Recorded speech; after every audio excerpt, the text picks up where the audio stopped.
you? What? I said, who are you? What's your name? You know my name. I know the name you told us. Well, there you are. I think you're... Excuse me? Your name, Sawyer, your suit, your watch, the whole package.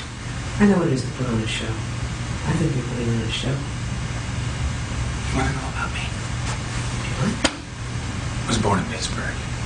Father died when I was 2. Mother died when I was 5. Moved to Buffalo.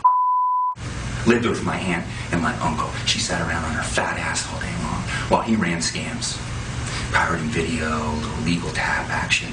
Okay? So I watched him and you know what I learned? That people are stupid. Everybody thinks they can get something for nothing. Went to Salt Lake City. Now there's a party town. Spent 6 years building fake ATMs and putting them in malls. Cleared 80 grand before I finally got busted. By then I'm like 24 years old. I met this girl. That didn't really work out. 30, Miami. Me and 3 other guys, we run a really good one. We're repping the Swiss bank, right? You're gonna love this. And we're calling the grandkids of Holocaust survivors and telling them about UN Resolution 865, where Germany's forced to pay restitution to these families. These families are all entitled to $2,364. All they gotta do is give us their account info so we can wire them money. He came down on me pretty hard after that one, so I bailed down under. Auckland first, then Sydney.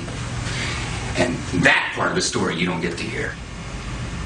When I was in residency, my first solo procedure was a spinal surgery on a 16-year-old kid, girl. At the end, after 13 hours, I was closing her up, and I accidentally ripped her synovial sac. You know what that is? It's right at the base of the spine. It's where all the nerves come together. The membrane is thin as tissue. And it ripped open.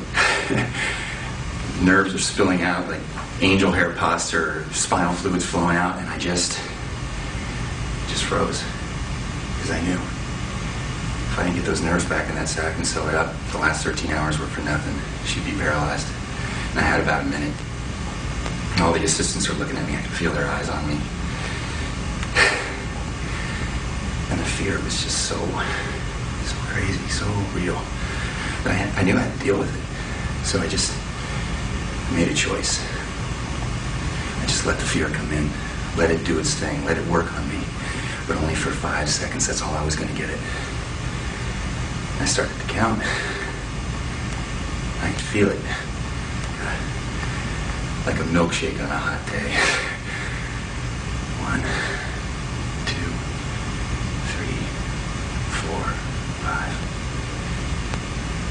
And it was gone. I went back to work, sewed her up, and she was fine. I think everybody has something like that. That moment where you establish your relationship with fear, and you either learn to deal with it or you don't.